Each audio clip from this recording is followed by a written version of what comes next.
मित्रों नमस्कार, मैं हूं राकेश कुमार। आप देख रहे हैं मताभिमत। मित्रों, शिक्षकों के ट्रांसफ़र की प्रक्रिया शुरू हो गई है। उसके तहत शुरुआती दौर में ऐसा लगा था कि कम से कम 10-15 हज़ार शिक्षकों का ट्रांसफ़र होगा, लेकिन हुआ 37 शिक्षकों का, जो कैंसर पीड़ित थे।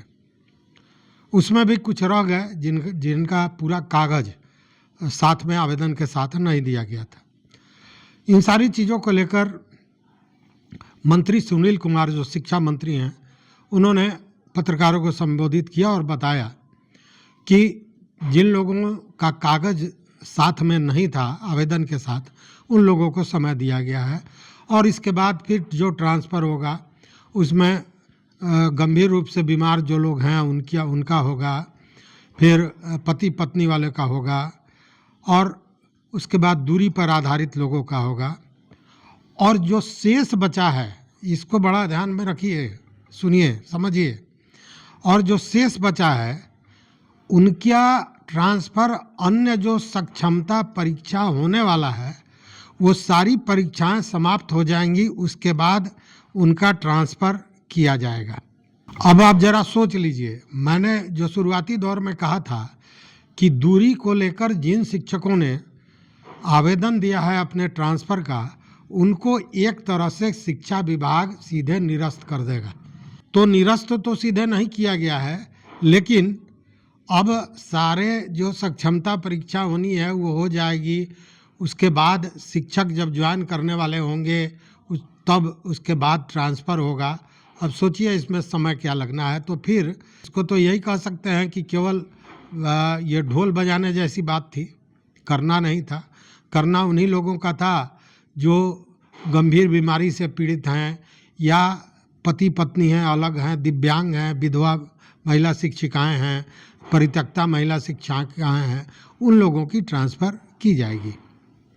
और बाकी लोगों का ट्रांसफ़र जो शेष है वो होगा जब सारे सक्षमता परीक्षा पूरे हो जाएंगे उसके बाद।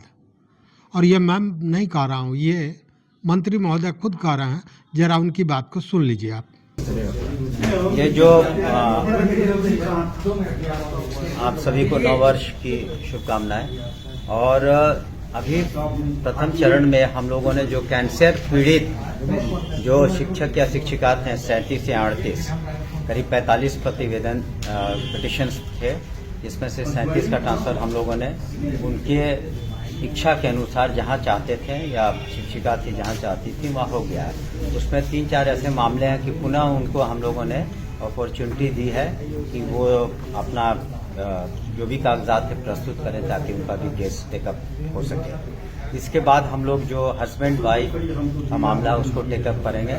और जो दूरी पर आधारित बहुत सारे ऐसे पिटिशन आए हैं जो कि लाखों की संख्या में हैं कि जो दूरी के आधार पर जिन लोगों ने अपना ट्रांसफ़र मांगा है उसको हम लोग करेंगे। शेष जो बचा हुआ है और जिनका दावा है, जो अन्य जो सक्षमता परीक्षाएं हो जाएंगी तो उसके बाद हम लोग करेंगे। और काउंसलिंग जो प्रधान शिक्षक की और प्रधानाध्यापक की वो भी हो चुकी है, उनका भी हम लोग ट्रांसफ़र पोस्टिंग करेंगे।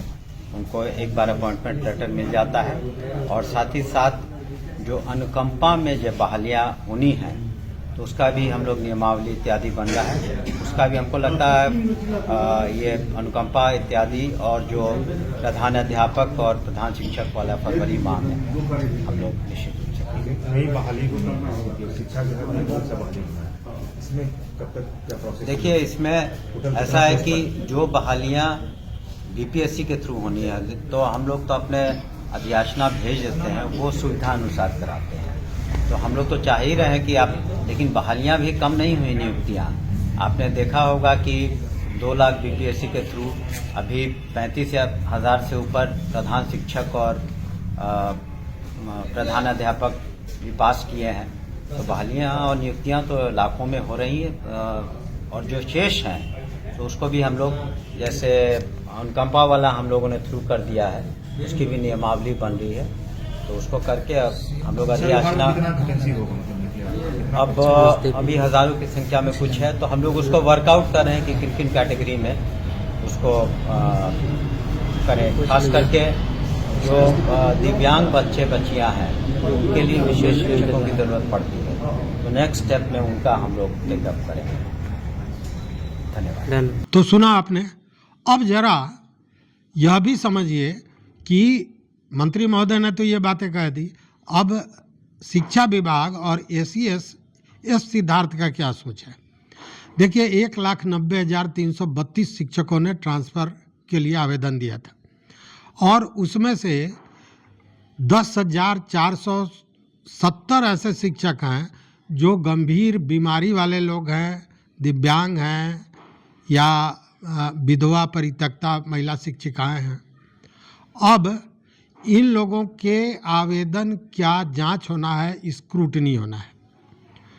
स्क्रूटनी के लिए अब शिक्षा विभाग मतलब एसीएस एस सिद्धार्थ का कहना है कि ये जो स्क्रूटनी होगा वह स्वयं एस सिद्धार्थ करेंगे।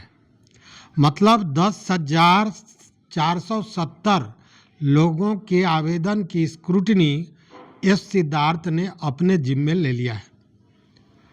अब जरा सोचिए कि एस सिद्धार्थ जो अपर मुख्य सचिव हैं विभाग के, उसके अलावा भी वो मुख्यमंत्री कार्यालय के भी सचिव हैं। अब वैसी स्थिति में यह 10,470 जो आवेदन है उसके स्क्रूटनी अगर वो स्वयं करते हैं तो कितने दिन लगेंगे। मतलब कि यहाँ भी मामला घाल-मेल वाला दिख रहा है। हालांकि होगा और ये स्क्रूटनी स्वयं करेंगे, इसके पीछे क्या लगता है। इसके पीछे मतलब यही है कि जो लोग स्क्रूटनी कर रहे हैं वो सही नहीं कर रहे हैं या फिर वहाँ भी कुछ घाल-मेल किया जा रहा है। इसके चलते एस सिद्धार्थ ने इसे अपने हाथों में ले लिया है।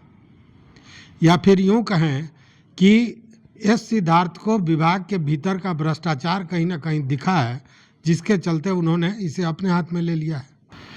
अब 1,90,332 में 10,470 आवेदनों की जांच स्वयं एस सिद्धार्थ करेंगे तो बाकी लगभग 1,80,000 शिक्षक बनते हैं। अब इनका जो ट्रांसफ़र पोस्टिंग होना है इसकी जांच डीओ स्तर पर की जाएगी, मतलब जिला शिक्षा पदाधिकारी के स्तर पर। और जो बताया जा रहा है कि हर महीने में 5 से 8 दिन के अंतराल पर लिस्ट जारी होगा और उसी तरह धीरे धीरे ट्रांसफ़र होगा। अब ये जो डीओ को ट्रांसफ़र करना है वो प्रखंड और प्रखंड शिक्षा पदाधिकारियों के माध्यम से ये तबादला किया जाना है। और सबसे बड़ी बात यह है कि अभी तक विभिन्न कारणों से लगभग 1,700 शिक्षक निलंबित हैं। अब इन 1,700 शिक्षकों का ट्रांसफ़र पोस्टिंग पर रोक लगा दी गई है।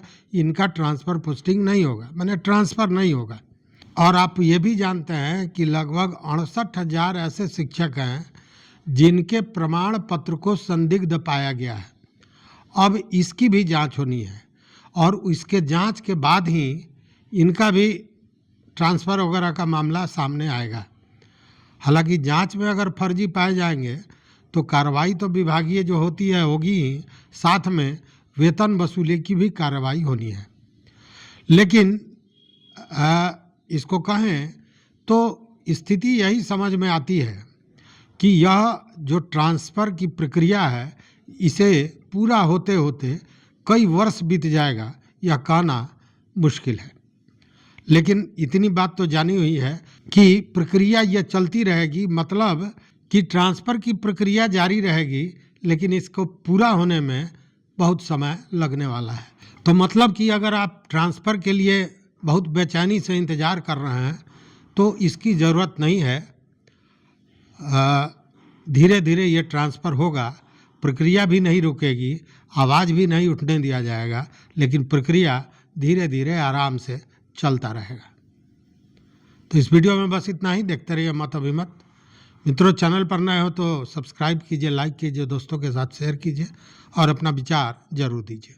बहुत बहुत धन्यवाद। कोटि शाह आभार।